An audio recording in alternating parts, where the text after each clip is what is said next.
Hello बच्चों, let's read this question. So this question says, if electron, hydrogen, helium and neon nuclei all are moving with the velocity of light, then the wavelength associated with these particles are in the order. Option A है electron greater than hydrogen, greater than helium and greater than neon.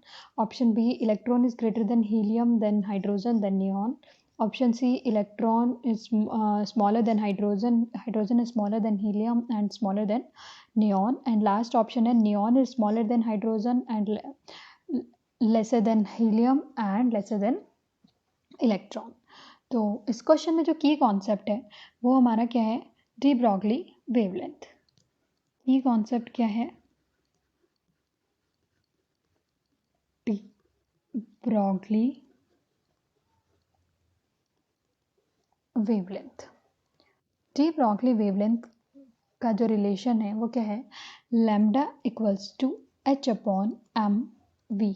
अगर हम इस constant term को हटाएं तो हम देख सकते हैं कि जो लैम्डा है वो इन्वर्सली प्रोपोर्शनल है मास के. जो लैम्डा है वो इन्वर्सली प्रोपोर्शनल है मास के. दैट मीन्स मास किसी भी एटम या इलेक्ट्रॉन या किसी भी न्यूक्लियस के लिए मास जितना ज़्यादा होगा,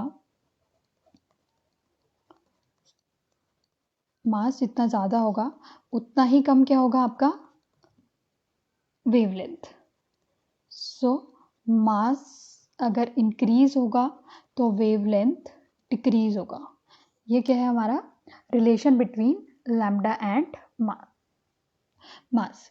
तो अब हम यहाँ पे चेक करते हैं, आपको दिया है if electron, hydrogen, helium and neon सब एक ही वेलोसिटी के साथ मूव कर रहे हैं, मतलब उनका वेलोसिटी सेम है, तो वो सिर्फ डिपेंड किस पे कर रहे हैं, ओनली मास पे. तो हम चेक कर लेते हैं कि किसका जो मास है वो सबसे ज़्यादा है. सो इलेक्ट्रॉन का जो मास है वो कितना होता है, मास ऑफ इलेक्ट्रॉन वो कितना है 9.1 multiply by 10 raise to the power -28 gram. B जो है वो है हाइड्रोजन, मास ऑफ हाइड्रोजन वो कितना है 1 यूनिट. हम इसको ये भी ले सकते हैं, 1 यूनिफाइड मास को हम ये भी लिख सकते हैं 1 ग्राम पर मोल. फिर सी वाला है हमारा हीलियम.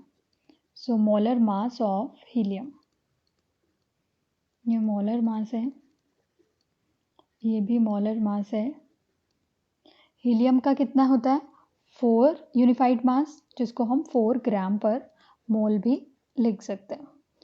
टी की हम बात करें तो molar mass of neon, molar mass of neon है 20 यूनिफाइड मास, जिसको हम 20 ग्राम पर मोल भी ले सकते हैं. अगर हम यहाँ पे चेक करें, सबसे कम मास इलेक्ट्रॉन का है, सबसे कम मास इलेक्ट्रॉन का है, उसके बाद हाइड्रोजन का है, उसके बाद हीलियम का है और सबसे बड़ा है नियॉन का. दैट मीन्स इनका जो वेवलेंथ है वो क्या होगा, जितना ज़्यादा मास है उतना ही वेवलेंथ कम होता जाएगा. तो सबसे ज़्यादा जो ये तो है मास का रेशो और यहाँ पे हम देखते हैं वेवलेंथ.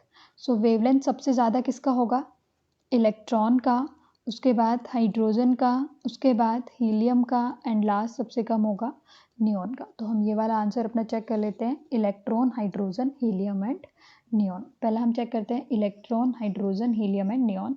सो पहला ऑप्शन सही है, इलेक्ट्रॉन, हीलियम ये गलत हो गया. इलेक्ट्रॉन सबसे छोटा है यहाँ पे, ये भी गलत हो गया.